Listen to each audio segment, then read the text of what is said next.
자, 오늘 오후에 하나님 말씀 우리 창세기 4장, 제가 오늘 4절부터 7절까지를 이제 살펴보려고 합니다. 이제 지난 시간에 제가 이제 이 카인의 어떤 실체를 제가 이제 성경적인 근거 하에서 이렇게 좀 이러이러한 가능성이 높다고 말씀드렸고, 그리고 이제 카인의 이 종교가 오늘날 이제 세상의 이런 모든 종교들의 기원이다 이렇게 말씀드렸죠.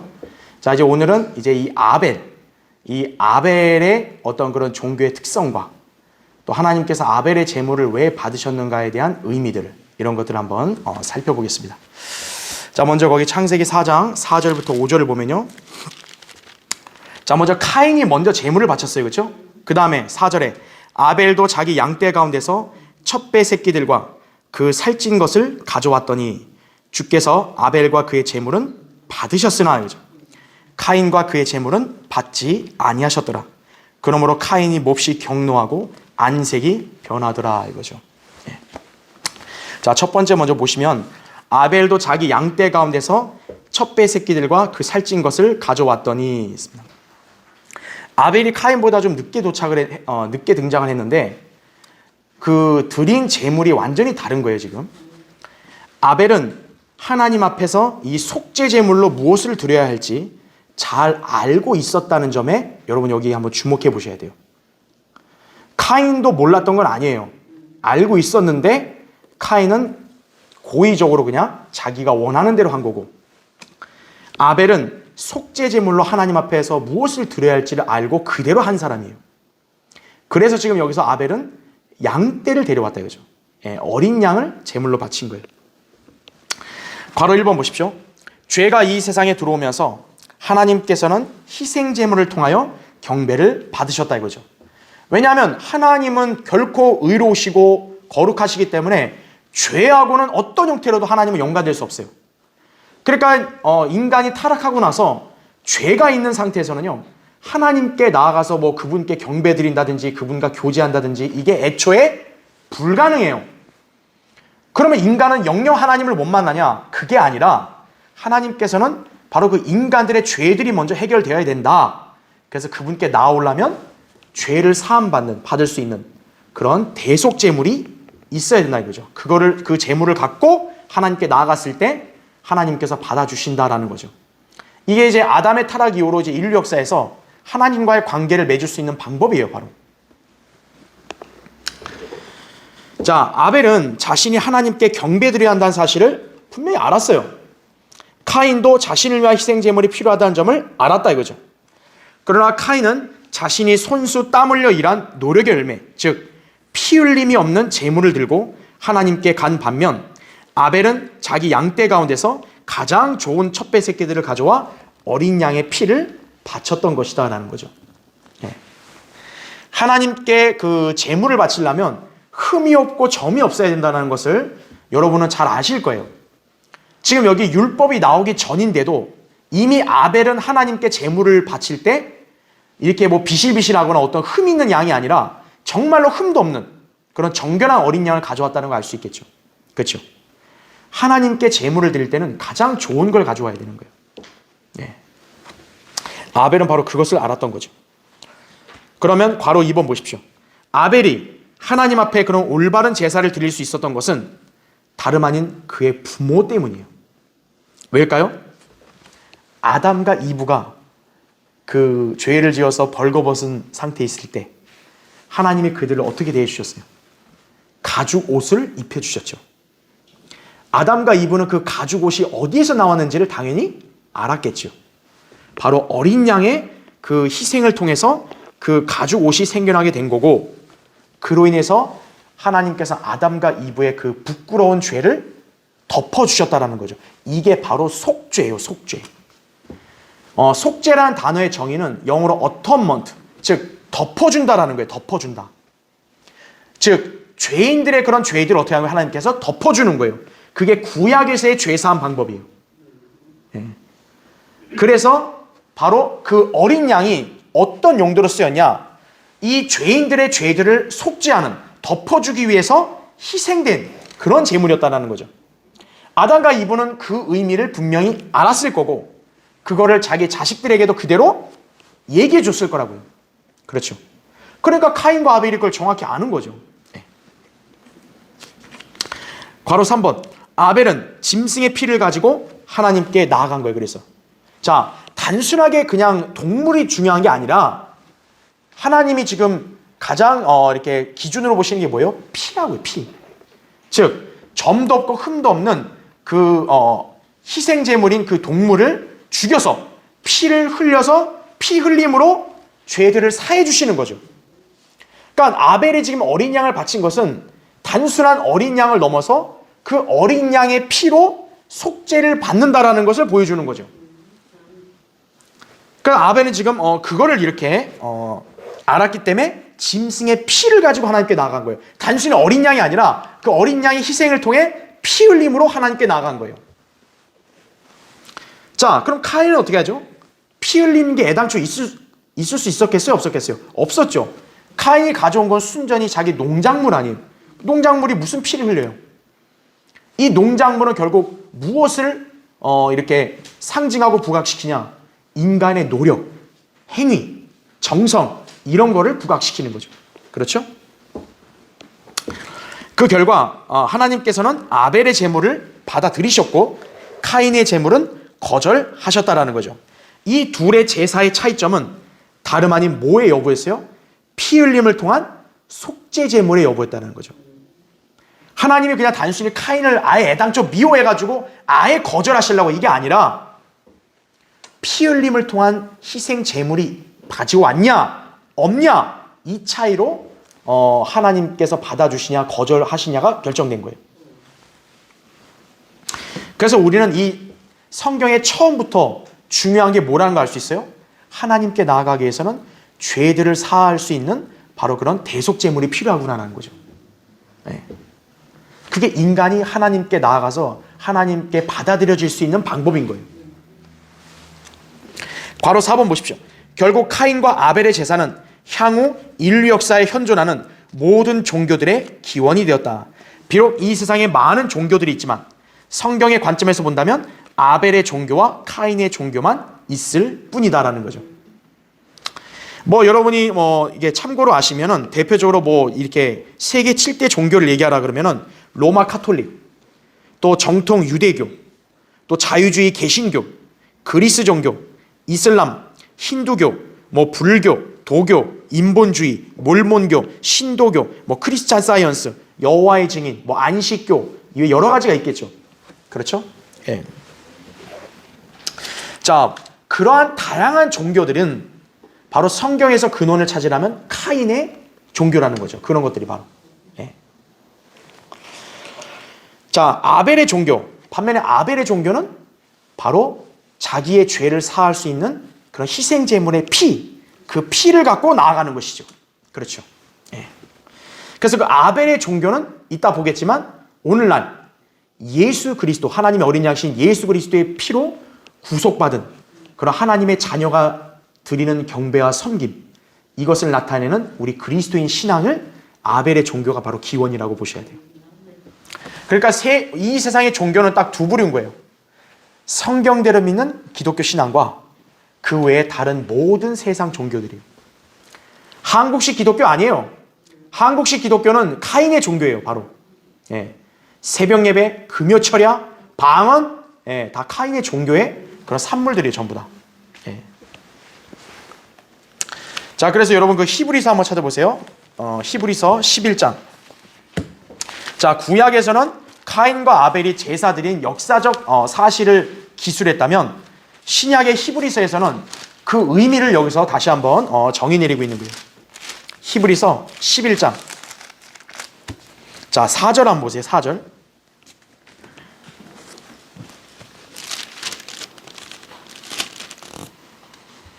자, 믿음으로 아벨은 카인보다 더 나은 제사를 하나님께 드림으로써 의로운 자라고 증거를 받았으니 이거죠. 그러니까 우리가 이 말씀을 통해서 알 수 있는 게 뭐예요? 카인도 제물을 바치고 아벨도 제물을 바쳤는데 하나님께서 누구의 제물을 받고 안 받았는지를 확실하게 보여준 거예요. 그 당시에. 그러니까 지금 아벨은 증거를 받았다는 거죠. 하나님께서 그의 예물들을 인정하심이라. 그가 죽었으나 믿음으로 아직 말하고 있느니라 이거죠. 예. 믿음은 결코 그 육신의 죽음으로 이렇게 딱 한정되지 않아요. 믿음은 계속적으로 알려지는 거죠. 그렇죠?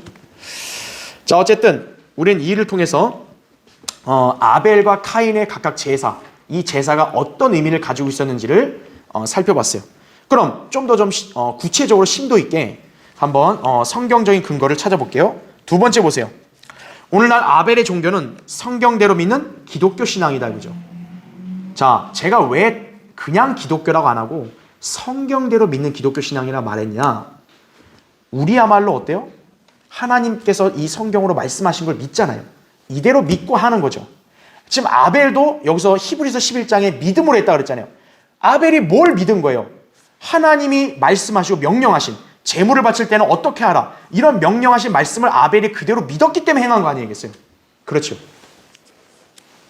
그래서 단순한 기독교 신앙이 중요한 게 아니라 성경대로 믿는 기독교 신앙이 중요하다는 거죠. 아벨의 종교는 바로 그거고, 반면 카인의 종교는 세상 종교들을 대변한다 이거죠. 이 둘의 차이점은 예수 그리스도의 보혈을 통해 하나님께 나아가느냐 그렇지 않느냐에 있다라는 것이. 잠깐 읽기 전에 한번 볼게요. 자, 카인과 이 아벨에 대해서 우리가 살펴볼 때 이 제사 드리는 방식이, 카인은 수고의 열매였단 말이에요. 그렇죠. 아벨은 어린 양의 피였다라는 거죠. 그렇죠. 그러니까 여기 희생이 어린 양의 죽음. 그렇죠? 자, 이 수고의 열매는 바로 뭘 상징하냐? 자기 의를 상징하는 거예요. 자기 의를. 아, 내가 이렇게 열심히 수고해서 드렸다 이거죠. 그러니까 하나님은 나를 받아줘야 돼. 그게 당연해. 왜? 난 이렇게 열심히 했으니까 이거죠. 바로 이게 오늘날 바로 뭐라는 거죠? 이게 세상 카인의 종교라는 거죠. 카인의 종교. 카인의 종교는 한마디로 정의한다면 뭐예요? 행위, 구원을 가르치는 집단이에요. 행위구원. 그래서 제가 기독교 신앙도 여기 기독교, 한국식 기독교도 여기 카인의 종교에 속한다고 말한 이유가 제가 바로 그거 있는 거예요. 예. 열심히 해라 이거죠. 새벽 예배, 금요 철야, 부흥회 열심히 해라 이거죠. 그러면 나중에 가서 구원 받을겠지 이거죠. 구원 받는 것도 아니고 구원 받겠지 이거죠. 자기 의에 기반한 거예요. 예. 반면에 아벨의 종교, 이 어린 양의 희생 제물이죠, 그렇죠? 바로 이건 뭘 상징합니까? 하나님의 어린 양이신 예수 그리스도의 보혈이죠.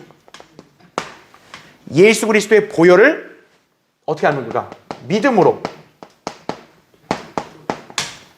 구원받는다는 것을 가르치는 그런 신앙이 바로 아벨의 종교예요. 이게 바로. 이게 이제 아벨의 종교다 이거죠. 그렇죠? 그러니까 아벨의 종교는 하나님께서 명령하신 말씀에 따라서 실행하는 게 아벨의 신앙이에요. 그래서 제가 성경대로 믿는 기독교 신앙이 아벨의 종교다라고 말한 이유가 그거예요. 그냥 기독교 신앙이 아니에요. 왜? 기독교들 중에서 성경을 무시하는 기독교가 너무 많으니까. 우리는 성경대로 믿는 거다 이거죠. 우리는 성경에 하나님의 어린 양이 예수 그리스도라고 말씀하셨잖아요. 그리고 그분의 보혈을 통하여 구속고 죄들의 용서함을 받았다고 말씀하잖아요. 그러니까 우리는 그 성경에 기록된 대로 믿으니까 우리가 아벨의 신앙이 되는 거예요, 바로. 예. 그러니까 여러분이 그것을 잘 기억을 하셔야 된다 이거죠. 자, 그러면 일단 요거는 정리된 건 일단 보셨고, 하나만 더 이제 추가를 좀 설명드리면은,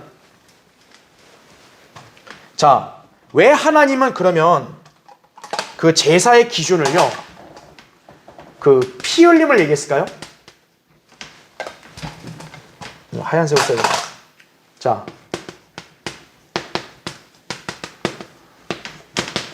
하나님이 그 인간에게 이렇게 요구하신 것은 바로 피 흘림이에요. 그렇죠?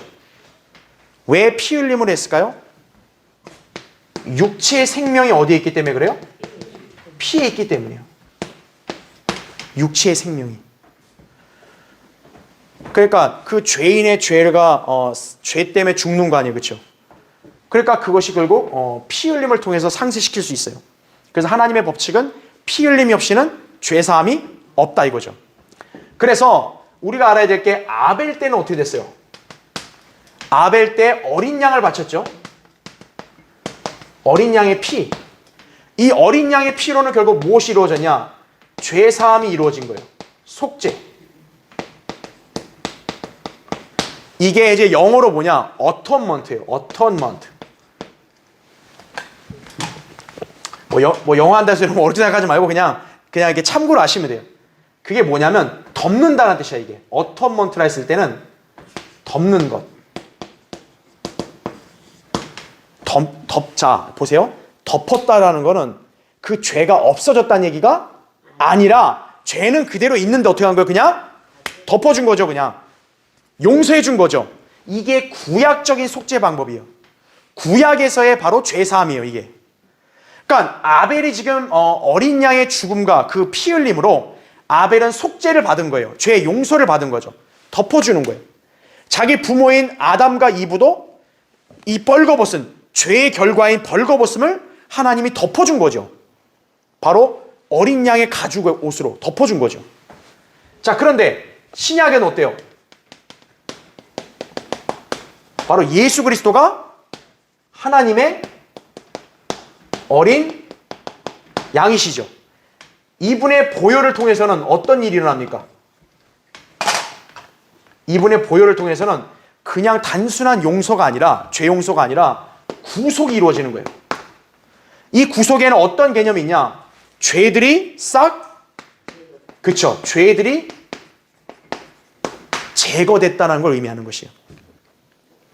그러니까 지금 잘 보셔야 돼요. 아벨은 예수 그리스도의 예표가 되는 인물이에요. 예. 지난주에 제가 카인은 적그리스도의 예표라고 그랬죠. 강력한 예표라고 그랬죠. 아벨은 누구의 예표인 거예요? 예수 그리스도의 예표예요. 자, 아벨의 직업이 뭡니까? 목자 아니에요. 양을 돌보는 목자 아니에요. 예수 그리스도도 우리 양들을 돌보시는 목자시라고요. 이 목자인 아벨은 자기의 그 죄 사함을 위해서 어린 양을 바쳤지만 우리의 목자이신 예수 그리스도는 그분 자신이 어린 양이 되신 거죠. 그 차이인 거죠. 예. 그러니까 예표는 되지만 일치는 안 되는 거예요. 예수 그리스도는 그분 자신이 어린 양이 되신 거죠.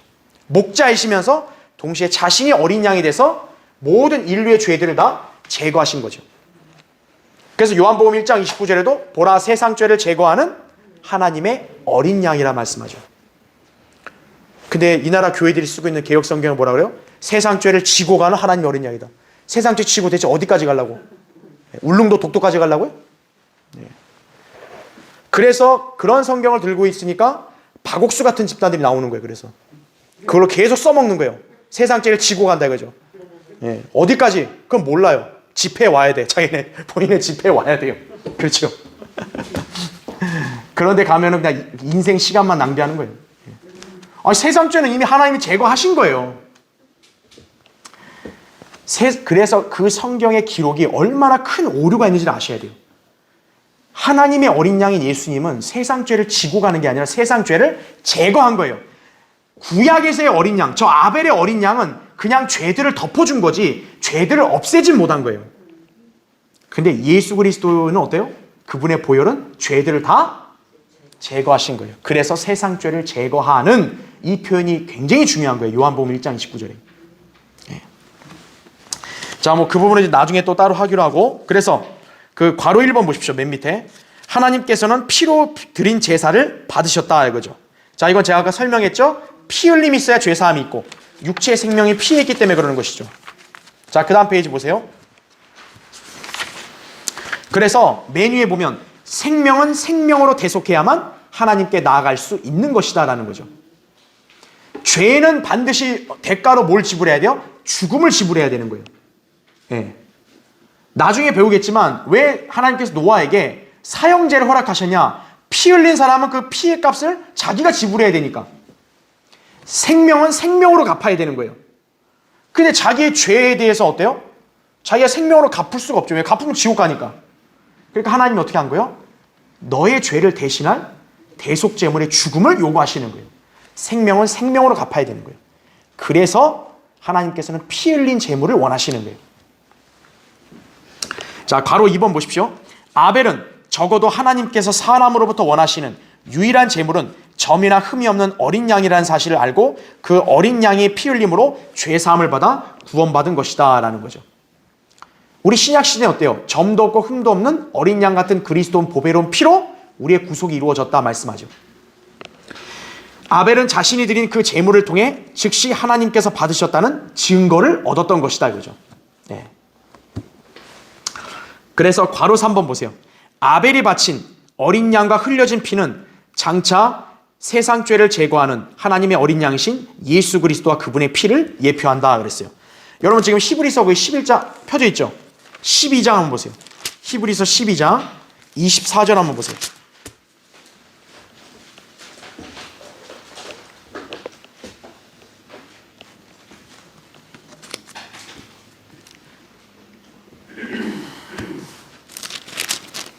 자, 히브리서 12장 24절을 보면 새 언약의 중보자이신 예수와 이렇게 나오죠. 그러니까 예수 그리스도는 새 언약의 중보자시다죠. 즉, 옛 언약이 아닌 새 언약이에요. 그렇죠?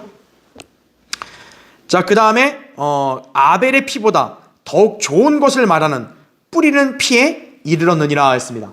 자, 지금 여기서 새 언약의 중보자인 예수님을 말하면서 아벨의 피와 비교를 하잖아요. 즉 아벨의 피가 바로 예수 그리스도의 피를 예표하는 거예요. 그런데 아벨의 피보다 예수님의 보혈은 더 좋은 것이라고 말하고 있는 거죠. 네. 그래서 왜 하나님께서 아벨의 제사를 받으셨냐? 좀 더 멀리 예표론적 관점으로 본다면 하나님께서는 오로지 죄인들을 받아주시는 것은 누구를 통해서만 가능한 거예요? 예수 그리스도의 그 보혈을 통해서만이 가능한 거예요. 그러니까 하나님께서 아벨의 제물과 그 피를 받으셨다는 것은, 제사를 받았다는 것은, 이것은 바로 예수 그리스도의 그런 죽으심과 그 피로 말미암아 그 사실을 믿고 구원받은 성도들이 하나님께 나아갈 수 있다는 거죠. 죄인들은 바로 그 예수 그리스도로 말미암아 하나님께 나아갈 수 있다는 거죠. 네. 그래서 왜 아벨의 제사를 받아주셨냐는 우리가 신약적인 관점을 볼 때도 또 그런 진리가 이게 숨겨져 있는 거예요. 그래서 육체의 생명은 피에 있고 피 흘림없인 죄사함이 없다. 이 진리를 하나님께서는 말씀해 주신 것이다. 그죠? 자, 괄호 4번 보세요. 물론 아벨이 바친 어린 양과 흘려진 피는 예수 그리스도의 피의 모형일 뿐이다. 어디까지나 죄를 완전히 속죄하는 어린 양과 그 피의 실체는 예수 그리스도시다라는 거죠. 자, 제가 일단 이건 참고적으로 말씀드리면 여러분들이 오해하지 말아야 될 게 있어요. 지금 예수님이 오시기 전 구약 시대, 특히 여기 아벨 때는 아벨이 예수님을 당연히 알아요, 몰라요? 당연히 몰라요. 그냥 아벨은 하나님이 말씀으로 명령하신 그냥 어린 양의 희생 제물만 바치고 경배를 드린 거예요. 그래서 죄 용서 받은 거예요, 아벨은. 그렇죠? 근데 이 시대는 어때요? 우리가 양을 바쳐서 구원받아요? 이 시대에 우리는 당연히 예수님이 십자가에서 구속을 완성하셨기 때문에 우리 그 사실을 그냥 믿고 받아들이면 되는 거죠. 우리와 구약의 아벨과는 엄연히 구분이 되어 있는 거예요. 제가 왜 이걸 강조드리냐면 소위 언약신학을 주창하는 사람들이 예수 그리스도의 피로 구원받는다는 것이 너무 중요하니까 구약 성도들까지도 다 예수님 보고 구원받았다 이렇게 가르치는 거예요. 그러니까 지금 그런 사람들이 주로 어떻게 이렇게 이런 식으로 가르치냐면 이 아벨이 이 어린 양 바칠 때 이거는 장차 하나님의 어린 양이신 예수 그리스도를 가리킨다 이거죠. 그래 나는 지금 예수 그리스도를 결국 이렇게 알고 믿는 상태에서 바친다. 그러니까 그 사람들이 결국 예수님을 믿고 구원받았다 이런 식으로 주장하는 거예요. 그 사람들이 다. 그게 소위 언약신앙, 소위 이제 이렇게 복음을 좀 이렇게 강조하는 그런 몇몇 교회들이 그렇게 가르치거든요. 근데 그거는 엉터리. 지금 여기 아벨은 하나님의 어린 양을 믿었단 말이 있어 없어요? 없어요. 그냥 드린 거예요. 그렇기 때문에 구분을 해야 된다 이거죠. 그 다음에 또 어떤 부분을 여기서 제가 얘기한 거냐면 아벨이 비록 그 당시에 죄 사함을 받았어요. 그렇지만 완전한 죄 사함은 아니라는 거죠. 아벨도. 그렇죠? 왜? 그 어린 양은 단지 모형이기 때문에. 구약에서 여러분 이제 우리 출애굽기 12장에 6월절이 제정되고 분명히 얼마나 많은 어린 양들이 다 죽었어요. 그렇죠? 그 백성의 죄를 사하려고. 근데 그 어린 양들이 무수히 죽었어도 구약 성도들의 죄들을 당연히 제거할 수 있어요? 없어요? 없다라는 거죠. 그 어린 양들은 결국 실체이신 예수 그리스도의 모형일 뿐이고 구약 성도들은 어떻게 보면 그 모형 안에서 죄 용서만 받았던 것이죠. 예. 그러니까 이거를 우리가 헷갈리면 안 돼요. 그러니까 이제 구약, 신약, 구원이 보면 달라요. 다른데 효력은 완전 차이가 난다 이거죠. 그리고 예수 그리스도가 실체라 해가지고 그 구약 사람들도 예수님 믿었다 이건 아니다라는 거죠. 그 부분을 여러분 헷갈리시면 안 돼요. 자, 동그라미 1번 보십시오. 아벨의 피나 구약의 동물의 피는 반복적으로 계속 드려져야만 했는데 그 이유는 황소들과 염소들의 피로는 죄들을 제거하는 것이 불가능하기 때문이다 이거죠. 히브리서 10장 3절 4절에 나오죠. 그러나 예수님의 피를 통해서는 단번에 영원한 구속이 이루어졌다라는 거죠. 예수님의 피로 인해서 성도의 양심까지도 정결케 되는 것이 히브리서 9장 14절. 그러니까 예수 그리스도의 피는 여러분의 현재 죄도 다 제거하는 거예요. 현재 죄까지. 그러니까 만약에 내가 어제인가 그저께 죄를 졌다 이거예요. 그래서 내가 주님께 자백하고 예수님의 보혈을 주장하면 여러분은 그 보혈로 죄 사함을 다시 용서를 받을 수 있다라는 거예요. 그러니까 예수님의 피는 한 번 흘려졌으면 영원한 효력이 있는 거예요. 그게 차이점이라는 거죠. 동그라미 2번. 아벨이 목자였듯이 예수 그리스도는 선한 목자이시다. 아벨이 양을 제물로 드렸듯이 예수님은 하나님의 어린 양인 자신을 하나님께 제물로 드리신 것이다. 그죠? 아벨의 제물을 하나님께서 받으셨듯이 하나님께서는 예수 그리스도의 제물을 당연히 받으셨다 이거죠. 그래서 이 아벨의 종교는요, 예수 그리스도를 믿는 신앙을 완전히 예표하는 거예요. 네, 진짜 모형이에요. 자, 동그라미 3번.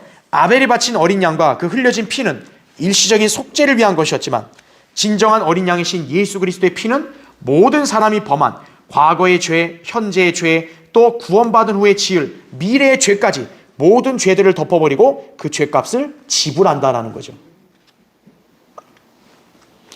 그래서 우리가 이 아벨의 어린 양과 또 이제 예수 그리스도의 차이점을 여기서 또 알 수가 있는 것이죠. 그렇죠? 예.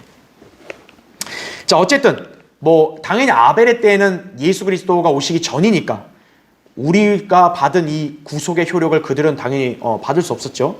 그렇지만 이 아벨의 이런 종교, 이 아벨의 신앙은 바로 하나님께서 어떤 제사와 경배를 받으시는지를 정확하게 보여준 거예요. 예. 바로 어린 양이다 이거죠. 예. 여러분이 지금 하나님께 나아갈 수 있는 건 바로 누구 때문에 그래요? 어린 양이신 예수 그리스도 때문에 그런 거예요. 그분의 피로. 그렇죠? 자, 괄호 5번 보시면 우리 성경대로 믿는 그리스도인 신앙은 예수 그리스도의 보혈을 통해 구원받을 수 있고 하나님께 나아갈 수 있음을 강조한다. 반면 이 세상 종교들은 이런 성경적 진리를 거부하는데 구원받지 못한 죄인들이 자기 스스로의 행위와 의를 통해 스스로를 의롭다고 주장한다는 점에서 동일한 입장을 취한다. 그죠? 하지만 이들은 단지 하나님을 거짓말쟁이로 만들어버릴 뿐이다라는 거죠. 요한일서 5장 10절에 보면 그 아들을 믿지 않는 사람 뭐예요? 하나님을 거짓말쟁이로 만들어 그랬어요. 왜요? 하나님은 그분의 아들을 믿어야 구원받는다고 말씀하셨단 말이에요. 분명히. 근데 세상 종교들은 그렇게 안 가르치고 아들을 믿는 게 중요한 게 아니라 행위가 중요하다고 가르치니까 마치 뭐예요? 하나님을 거짓말쟁이처럼 만들어버리는 거죠. 네. 그것을 기억해야 합니다. 자, 6번. 인간이 만들어낸 피 없는 종교, 죽어있는 종교다. 이죠. 피 흘림이 없는 종교는요, 죽은 종교예요. 그걸 아셔야 돼요. 피의 제사를 모방하기 위해서 많은 고대 종교들은 인간을 희생제물로 바치기도 했지만 구원받지 못한 죄로 가득 찬 인간의 피는 그 누구의 죄값도 지불할 수 없다라는 거죠. 뭐 이렇게 잘 확실치 않은 거라 해도 지금 언론에 나온 게 그 지금 대통령 후보 거기 그 대선 그 캠프 쪽에 그 어떤 무속인이 들어왔다 그러잖아요. 무속인 도사인지 누가 들어왔는데 그 사람이 그 충주인가요? 어디 제천인가 어디서 그 제사 지낼 때 살아있는 소의 가죽을 벗겼다 하잖아요. 가죽 벗기고 피 흘리고. 그렇죠. 정신 나간 그런 종교를 믿는 애들이 있어요. 그런 사람들이 지금 대통령 후보 그 캠프 쪽으로 들어온 거예요. 예. 자, 종교들 가운데서도 이렇게 동물을 희생제물로 바쳐서 죽여서 피 흘리게 하고 또 심지어 피를 마시는 그런 인간들도 있단 말이에요. 그런데 그런 짓은 백날 해봐야 뭐예요? 다 죽어있는 종교예요. 전부 다 죽어있는 종교. 예, 바로 지옥으로 가는 거죠. 죽으면. 오직 예수 그리스도의 피만이 죄인의 모든 죄를 해결할 수 있고 그 죄인을 의인으로 만들 수 있는 것이다 이거죠. 출애굽기 12장 13절에 유월절 어린 양의 피를 보면 어때요? 하나님께서 내가 너희를 그 피를 보면 너희를 지나쳐간다 그러죠.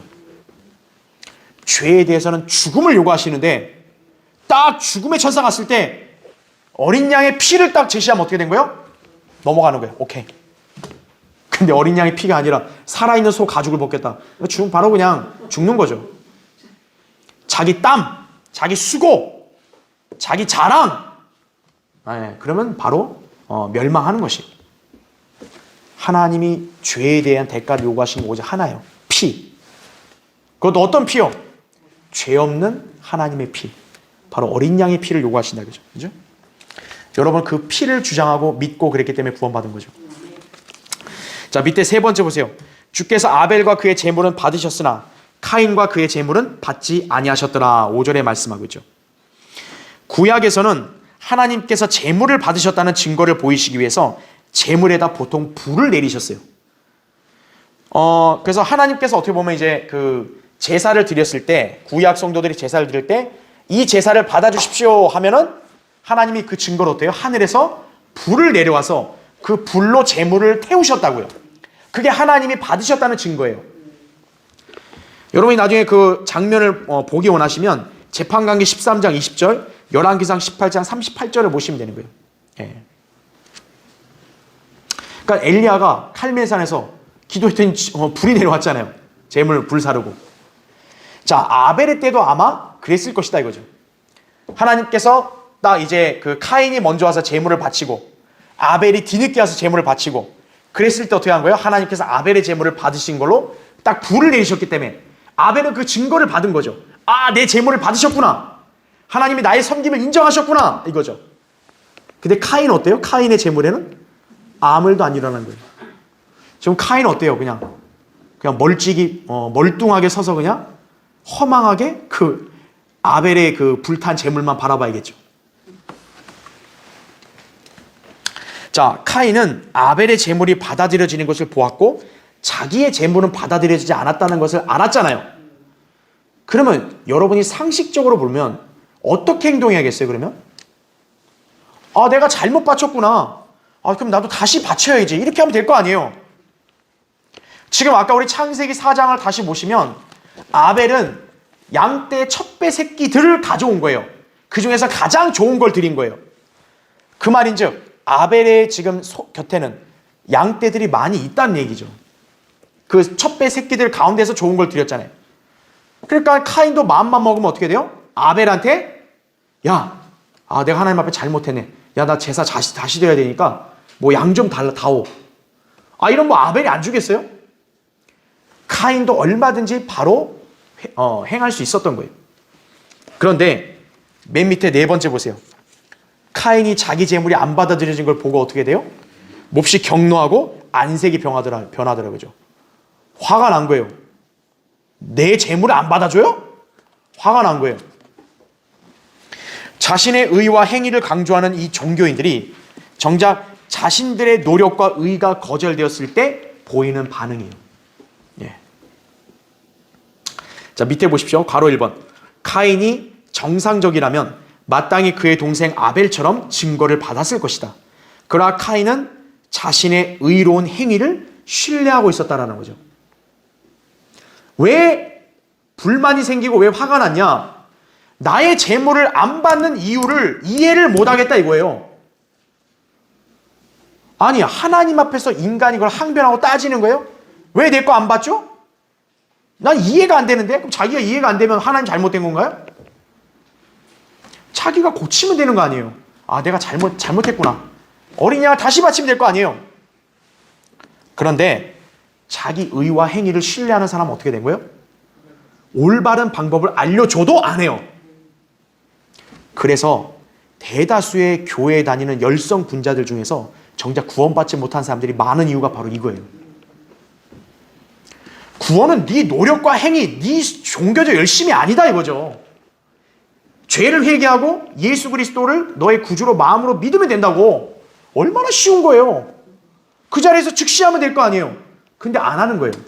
왜? 그거는 신뢰하고 싶지 않은 거예요. 자아인 나, 내가 한 거, 이걸 자랑하고 싶은 거예요. 그래서 그런 사람들이 구원받지 못하는 거예요. 교회 열심히 다니고 뭐 하나님 이름 열심히 부르고 막 성경책을 막 들고 다니면서 막 이리저리 막 폈다 덮었다 그러고 뭐 새벽 예배 다니면서 방언도 하고 이런 사람들이 뭐 하나님 예수에 대해서 뭐 누구나 아멘 할 거 아니에요. 그렇죠? 그런데 정작 하나님의 어린 양신 예수 그리스도의 보혈은 안 믿는 거예요. 바로 카인과 똑같은 거예요. 그런 사람들이. 갈라디아서 3장 11절에 따라서 하나님 앞에서 율법으로 의롭게 되는 사람은 아무도 없다는 것이 분명하니 이는 의인은 믿음으로 말미암아 살리라고 하였음이니라 이거죠. 행위 필요 없다 이거죠. 믿음으로 말미암아 산다 이거죠. 바로 2번 보세요. 카인의 종교에는 결코 구원의 확신도 얻을 수 없어요. 종교는 무언가 잘못된 거예요. 그뿐만 아니라 과학, 철학, 교육 등으로도 결코 구원받을 수 없어요. 그래서 카인과 같이 자기 자신을 신뢰하는 자들은요, 자기가 죽어서 어디로 갈지도 몰라요. 예. 자기를 되게 자랑하는 사람들 있잖아요. 당신 이제 앞으로 어떻게 돼요? 그럼 몰라요, 그냥. 이들이 가는 길, 그 끝은 죽음의 길들일 뿐이에요. 그렇죠? 괄호 3번. 인간은 마땅히 아벨처럼 행함이 없이 오직 위대하신 목자의 피의 속죄를 마음으로 믿어 구원받아야 한다는 거죠. 성경은 바로 그 예수 그리스도를 믿는 믿음만으로 의롭게 될 것을 말씀한다 이거죠. 로마서 4장 5절에도 행함이 없어도 불경건한 자를 의롭다 하시는 그분을 믿는 사람에게는 그의 믿음이 의로 여겨지느니라 이거죠. 네. 아, 나는 금식도 하고 헌금도 많이 내고 그래서 구원에 이를 거예요. 그러한 믿음은 뭐예요? 결코 의롭게 될 수가 없다라는 거예요. 그런 믿음은. 그러니까 믿음이 어떤 믿음을 가졌냐가 중요한 거예요. 그냥 믿습니다가 아니라 무엇을 믿냐가 중요한 거죠. 괄호 4번. 세상 종교인들은 하나님의 이런 처사에 대해서 어떻게 합니까? 불만을 표출하죠.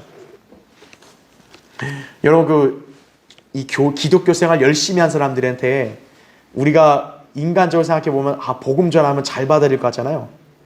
그 사람들이 오히려 완강히 거부하거나 오히려 우리를 이단으로 매도하는 경우가 더 강합니다. 차라리 안 믿는 사람들은 이게 뭔지도 모르니까 그냥 그 믿으면 돼요 그냥? 그래서 믿을 수 있는데 이런 사람들은 어떻게 하는 거예요? 열성적인 기독교인들은 그 사람들은 오히려 진리를 전하면 복음을 전하면 더 발끈하는 거예요. 아니 내가 그동안 해온 게 있는데 그러면 내가 해온 게 잘못된 거냐 이 말이냐 이거죠. 그럼 우리 성경적으로 당연히 잘못됐다고 얘기하죠. 그럼 어떻게 된 거예요? 그 사람들은 못 견디는 거예요. 내가 몇십 년간 이렇게 기독교 생활을 했는데 잘못됐다고? 그럼 난 네 말을 듣기 싫은데 이거죠. 카인이 바로 이거죠. 카인은 자기의 땀, 수고, 행위 이게 중요한 거예요. 하나님도 자기의 이거를 받아줘야 된다고 생각하는 게 카인이에요. 근데 그게 거절되니까 어때요? 카인이 안색이 변하고 이제 굳어지고 이제 화가 치밀어 오른 거죠. 세상 종교인들이 바로 그렇다라는 거죠. 하나님을 오히려 거짓말쟁이인 것처럼 생각한다 이거죠. 자신의 종교행위가 인정되지 않으면 바로잡으려고 하진 않고 회개하려고 하진 않고 카인처럼 하나님 말씀에 불만을 제기하고 오히려 그분을 비난하려고 하는 거예요. 이거 하나님 뭐야? 잘못됐네. 그런 하나님 어디 있어? 이렇게 했으면 받아줘야지. 그게 바로 인간들의 심산이죠. 바로 이런 사람들이 카인의 후예들이에요. 바로. 그러니까 카인의 후예들의 특징이 뭐예요? 하나님 말씀이 기준이 아니라 자기 생각, 자기 성향이 기준이에요. 자기가 하라는 대로 인정해줘야 그 올바른 교회예요. 자기가 한 거를 지적하면 그거 잘못된 교회야. 이렇게 되는 거죠. 여러분 그것을 잘 기억해야 합니다. 그러니까 여러분이 지금 이제 카인의 종교, 아벨의 종교에 대해서 또 이렇게 본질적인 의미를 다 봤어요. 그렇죠? 자, 이제 6절과 7절 보겠습니다. 이제 창세기 4장 6절과 7절. 주께서 카인에게 말씀하시기를 내가 어찌하여 경노하느냐 어찌하여 내 안색이 변하느냐. 자, 7절 보세요. 내가 바르게 행하면 받아들여지지 않겠느냐 이거예요. 아니, 하나님이 그냥 카인이 미워서 무조건 거절하신 분이에요? 아니라는 거죠. 네가 바르게 행하지 아니하면 죄가 문 앞에 엎드리느니라. 죄의 욕망이 내게 있으니 너는 죄를 다스릴지니라 하시니라 이거죠. 이게 카인이 살 방도였어요. 자, 이제 교환을 보십시오. 첫 번째, 내가 바르게 행하면 받아들여지지 않겠느냐 그랬어요. 카인은 하나님 앞에 무엇을 제물로 가져와야 하는지를 알았다고요. 그리고 자신의 제물이 거절당했을 때 다시금 하나님 앞에서 올바로 행했으면 아무 문제가 없었을 것이다 이거죠. 아, 주님이 바르게 행하면 안 받아주겠냐 이거 아니에요. 이처럼 오늘날 죄인이 잘못된 방법으로 구원에 이르려고 했다면 즉시 회개하고 하나님의 구원 계획을 마음으로 믿고 순종하면 되는 것이다 이거죠. 그렇잖아요. 복음을 믿는 것은 바로 순종하는 거예요. 그 자체가. 로마서 1장 5절과 16장 26절에 나온 대로 믿음으로 순종한다 이거죠. 아, 그럼 아무 문제가 없다고요. 그런데 두 번째 보세요. 내가 바르게 행하지 아니하면 죄가 문 앞에 엎드리느니라 이렇게 말씀하셨습니다. 드디어 죄라는 단어가 여기서 성경에서 처음으로 등장하는 거예요. 죄. 우리가 앞에서는 사실 죄라는 단어를 못 봤잖아요. 여기서 처음 등장하는 거예요. 자, 카인은 지금 단순하게 어떤 그 행위 자체가 잘못된 것, 그거를 차원을 넘어서 카인에게 가장 실제적 문제가 뭐였던 거예요? 바로 죄 문제였다는 거죠. 왜 하나님이 카인을 거절하셨냐? 카인에겐 지금 죄 문제가 있었던 거예요. 이 자기 마음에 또 자기 생각이 이런 죄가 있으니까 어떻게 돼요? 그러한 하나님 말씀을 무시하고 그냥 자기 멋대로 행동을 하게 되죠. 그러니까 지금 하나님께서 너를 거절한 거다라고 말씀한 거예요. 그러니까 죄를 다스려라 이거죠. 자, 죄는 무슨 애매모호한 단어가 아니에요. 거기 괄호 1번 보세요. 현대사회는 온갖 철학, 인본주의, 세속 종교들로 인해서 죄에 관한 단어를 애매모호하게 정의를 해요.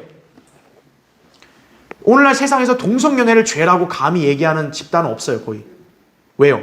사회 지탄을 받을까 봐. 그렇죠. 불륜을 저지르는 사람들에 대해서 악한 죄라고 그렇게 외치는 사람들이 거의 없어요. 왜? 사회에서 그 사람들의 동정 여론이 세니까 괜히 자기가 비난받을까 봐. 그렇죠. 오늘날 세상은요, 인간들의 인격, 비위를 중요시하기 때문에 어떻게든 죄들을 미화시켜서 사람들의 귀에 듣기 좋고 분란과 갈등을 일으키지 않게 하려는 풍조가 만연한 상태다 이거죠. 종교연합운동, 그거 죄라고, 에큐메니칼. 근데 그러면 안 돼. 그러면 저 사람들 비이상해. 어쩔 수 없이 그냥 받아줘야 돼. 이렇게 돼버린 거죠. 그러면 죄는 뭘까요, 도대체? 철학자들이든 학자들이든 교육자들은 죄에 대해서 별소리를 다 해요. 뭐 마음의 무슨 상태고 뭐 어떤 거고 굉장히 혼란스럽게 만들었어요. 죄는 뭡니까? 성경에서 말씀한 것을 안 하면 죄인 거예요, 결국. 어렵게 생각할 거 없어요. 괄호 2번 보세요. 성경은 분명하게 죄를 이렇게 정의 내리고 있어요. 모든 불의가 죄니라. 죄는 율법을 어기는 것이라. 믿음으로 아니하는 모든 것이 죄니라. 높은 눈, 교만한 마음, 악인의 쟁기질은 죄니라. 어리석은 생각은 죄니라. 이거죠. 그러니까 사람이 어리석은 생각을 품었으면 순간 죄를 진 거예요, 그 사람도. 자, 여러분 거기 있는 성경 구절을 잘 이렇게 유념하시면 되고요. 괄호 3번 보세요. 하나님께서는 여기 카인에게 죄가 문 앞에 엎드리느니라 라고 말씀하시면서 마치 죄가 더러운 짐승이 장막문에 엎드려 있는 것처럼 묘사하셨다라는 거죠. 이 표현이 어떻게 보면 약간 좀 어렵다고 생각할 수 있는데, 죄가 문 앞에 엎드려져 있다라는 것을 여러분이 영적으로 어떻게 이해하시면 되냐면, 자, 문이라는 건 뭡니까? 보통 들어가는 입구죠. 그렇죠? 그 구약에서는 이게 그 사람들이 거한 곳이 장막 아니에요, 장막. 그러니까 장막의 문이란 말이에요. 문을 열면 장막 안으로 들어가는 거 아니에요. 그렇죠? 신약에서는 장막을 뭐로 비유합니까? 인간의 몸으로 비유합니다. 베드로서 1장 13절 15절 보면 베드로가 자기 죽음을 뭐라 그래요? 육신의 장막을 벗는 것이라 묘사한다고요. 그래서 문이라고 했을 때는 인간의 내면으로 들어가는 입구임을 암시하는 것이다라는 거죠. 결국 죄는 인간의 마음으로 들어가서 시작됨을 알 수가 있다는 거예요. 그러니까 죄에 대해서 딱 단호하게 거부를 하지 않으면 어떻게 되는 거예요? 죄가 그 문을 열고 들어가는 것이에요. 괄호 4번. 다시 말해 카인의 죄 문제는 그의 마음에서부터 비롯되었음을 알 수 있다는 거죠. 이것은 흔히 대다수의 죄인들이 마음 상태가 돌과 같이 완고하고 자신을 하나님보다 더 중요시하는 교만함이 내재되어 있다는 거죠. 에스겔 28장 6절, 36장 26절에 따르면 그 완악한 인간의 마음은요, 돌과 같아요. 여러분도 하나님 말씀 받을 때 마음이 잘 갖추어지고 부드러워야 어떻게 돼요? 말씀의 씨가 뿌려질 거 아니에요. 근데 딱딱한 돌에는 씨가 뿌려져 안 뿌려져요? 안 뿌려지는 거예요. 인간이 하나님 말씀을 믿지 않으려는 인간은 어때요? 마음이 굉장히 완고해요. 딱딱하고. 바로 그게 죄가 연루되어 있다는 거죠. 죄가. 그러니까 죄에 연루되어 있는 사람은 어떠냐? 특징이 마음이나 양심이 완악해져 있어요. 완고해져 있어요. 고집이 세다고요. 이런 교만함과 완고함은 순전히 자기 의와 행위를 신뢰하는 데서 오는 것이다 라는 걸 기억하셔야 돼요. 여러분, 누가 교만한 거예요? 자기 자랑을 할 수 있는 사람이 교만한 거예요. 자기가 자랑할 게 없는 사람은 교만하고 싶어도 못해. 왜? 내세울 게 없거든. 그죠? 근데 자기 의로 가득 찬 사람은 어떻게 된 거예요? 자기를 내세울 게 너무 많아. 나는 남들보다 이런 부분을 열심히 했고, 나는 남들보다 이렇게 돈도 잘 갖다 바쳤고, 나는 남들보다 이렇게 교회도 더 오래 다녔고. 그러니까 거기서 어떻게 되는 거예요? 교만이 싹 트는 거죠. 그렇죠. 자, 그로 인해서 카인은 죄의 지배를 당해버린 그런 상태였던 것이다 라는 거예요. 그러니까 카인이 죄의 지배를 당할 수밖에 없었던 거는 자기 마음이 이미 그렇게 신뢰를 한 거예요, 이미. 그러니까 하나님의 말씀의 원리가 들어와도, 원칙이 들어와도 어때요? 튕기는 거죠. 아이, 필요 없어, 필요 없어, 필요 없어. 어린이야? 아이, 필요 없어. 나는 이거 가지고 갈 거야. 이거죠. 그렇죠. 자, 괄호 5번 보세요. 믿음은 자신의 행위를 의지하는 게 아니라 마음으로 자신의 구주이신 주 예수 그리스도를 믿는 것이다 라는 거죠. 우리가 로마서 10장 9절 10절에 나온 대로 내가 내 입으로 주 예수를 시인하고 하나님께서 그를 죽은 자들로부터 살리신 것을 내 마음에 믿으면 구원받으리라 하잖아요. 그렇죠. 여기에는 어떤 행위를 내세우는 것 없이 오직 믿음으로 말미암아 은혜로 구원받는 것이다 이거죠. 에베소서 2장 8절 9절에 나온 대로요. 만약 그런 믿음을 갖지 않으면 성령께서는 바로 그것이 죄라고 말씀한 거예요. 죄. 그러니까 지금 이 신약 시대에는 가장 심각한 죄가 뭐냐? 술 마시고 담배 피고 욕한 게 가장 큰 죄냐? 그게 아니라 예수 그리스도를 믿지 않는 죄가 가장 큰 거예요. 요한복음 16장 9절에 성령이 말씀했잖아요. 죄에 대하여 하면 사람들이 예수 그리스도를 믿지 않는 거라 그랬어요. 왜 지옥 가는 거죠? 예수 그리스도를 거부하니까 지옥 가는 거예요. 현재 모든 인간들이 바르게 행하는 길은 예수 그리스도의 복음에 순종하는 것이 길이라는 거죠. 자, 밑에 세 번째. 죄의 욕망이 내게 있으니 너는 죄를 다스릴지니라 이렇게 말합니다. 자, 카인의 문제점이 뭐였을까요? 자, 그 괄호 1번은 제가 아까 설명한 내용 같은 맥락이에요. 카인은 아벨의 제물이 연락된 걸 봤으면 내가 뭘 잘못했고 무엇을 해야 올바른지를 얼마든지 깨달을 수 있었고 할 수도 있었던 거예요. 회개하면. 또 하나님께서는 그렇게 하도록 권면하신 거예요. 지금 카인한테. 그렇죠? 근데 괄호 2번 보세요. 카인은 올바로 행할 수 있는 기회를 저버렸다 이거죠. 그의 문제는 바로 자기 자아가 너무 강했던 거예요. 그는 얼마든지 하나님께 바칠 어린 양을 아벨을 통해 구할 수도 있었고 아벨과 같이 다시 예배를 드릴 수 있었는데 그의 소위 자존심이 허락하지 않은 거예요. 내가 이렇게 했는데 거절당했는데 내가 창피해서 내가 나갈 수 없다 이거죠. 내가 내 동생한테 구걸을 해? 양다서 이렇게 한다고? 못해 나는 그렇게. 이것 때문에 결국 카인은 멸망한 거예요. 그렇죠? 이 점이 바로 카인의 종교의 뿌리예요. 자, 성경에 보면요, 살인자도 구원받은 경우도 있고요. 그렇죠? 또 강도도 구원받은 경우도 있다고요. 그렇죠? 간음자도 구원받기도 해요. 그렇죠? 그런데 교만한 사람이 구원받았다는 말씀 없어요. 성경 어디에도. 하나님의 말씀이 기준이 돼야지 그 외에 자기가 기준이 돼버리면 안 된다는 거죠. 괄호 3번. 죄가 자신을 주관하지 않게 하고 오직 하나님이 정하신 제물의 피 흘림으로 죄 사함을 받아야 하는데 카인은 반대로 하나님의 법칙을 배제하고 죄의 지배를 당하고 말았다는 거죠. 그 결과가 뭡니까? 결국 카인이 한 것은 자기 아우를 죽여버린 거죠. 그냥. 아, 열받는다. 그죠? 너 같은 애 때문에 내가 이런 망신을 당했다. 너는 죽어야 돼. 그냥. 죽인 거죠. 그냥. 네. 자, 우리 거기 교환을 보세요. 그 마지막 네 번째. 구원받은 그리스도인들.